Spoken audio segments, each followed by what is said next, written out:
প্রিয় ভাইরা আমার, আমরা এখন কথা বলছি কি নিয়ে? ব্যবসায়িক পণ্য। এর নিসাব কি? ব্যবসায়িক পণ্যটা কি? এটা নিয়ে, এটা ভালো করে বুঝতে হবে। কেন?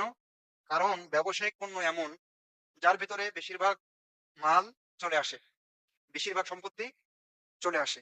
সেজন্য এটা আমাদেরকে ভালো করে বুঝতে হবে। ব্যবসায়িক পণ্য কি? ব্যবসায়িক পণ্য হচ্ছে মা উইদ্দা লিল বাই'i ওয়াশ-শিরা'i লিকাসদি আও বিকাসদি আর-রিবহ, অর্থাৎ লাভের উদ্দেশ্যে যা কিছু ক্রয় বিক্রয়ের জন্য প্রস্তুত করা হয় সেটাই হলো ব্যবসায়িক পণ্য। কথা বুঝতে পেরেছেন কি? লাভের উদ্দেশ্যে যা কিছু ক্রয় বিক্রয়ের জন্য প্রস্তুত করা হয় সেটাই হচ্ছে ব্যবসায়িক পণ্য।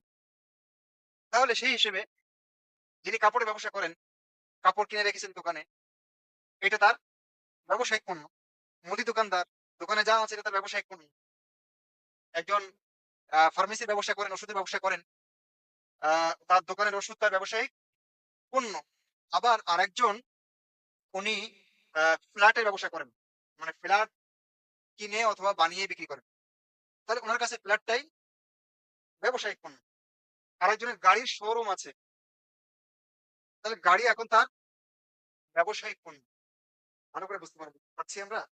কেন গাড়ি ব্যবসায়িক পণ্য কেন? কারণ ওটা তো উনি বেচার জন্য ওখানে রেখেছেন। অনেকেই আ জমির ব্যবসা আছে। জমি কেনেন আর বেচেন। এরকম আছে না অনেকে? তাহলে জমি তার ব্যবসায়িক পণ্য।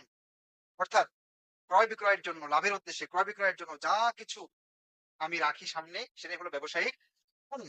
আবার এই গাড়িটা কখনো যাকাত দিতে হবে, আবার কখনো যাকাত দিতে হবে না।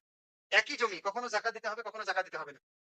ধরুন আপনার ২০ বিঘা জমি আছে। ২০ বিঘা জমি আছে। পৈতৃক সূত্রে পেয়েছেন। তার কি যাকাত দেওয়া লাগবে? বলেন? লাগবে না, কারণ ওইটা তো আপনি ব্যবসায়িক পণ্য হিসেবে রাখেন। কিন্তু আরেকটা লোক চাঁদপুর শহরের বঙ্গবন্ধু সড়কের পাশে একটা প্লট কিনে রেখেছে। কেন কিনছে? যে দাম এরকম পেলে বিক্রি করে দিবে। এটা তার উদ্দেশ্য। এখন এই একটা প্লটের যাকাত হবে। কারণ এটা হলো ব্যবসায়িক পণ্য। কিন্তু ওখানে ২০ বিঘা থেকেও যাকাত খরচ হবে না। শোরুমে গাড়ি আছে। সবগুলো গাড়ি যাকাত দিতে হবে। কিন্তু একজন মালিকের অনেকগুলো বাস রাস্তায় চলে। যাকাত দিতে হবে কি? হবে না। কেন? কারণ শোরুমের যে গাড়ি ওটা হলো আমি বিক্রি করব। এটা ব্যবসায়িক পণ্য।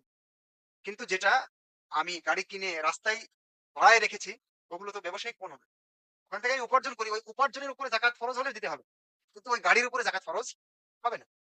আমার বাড়ি আছে ৩-৪ টা। যাকাত দেওয়া লাগবে?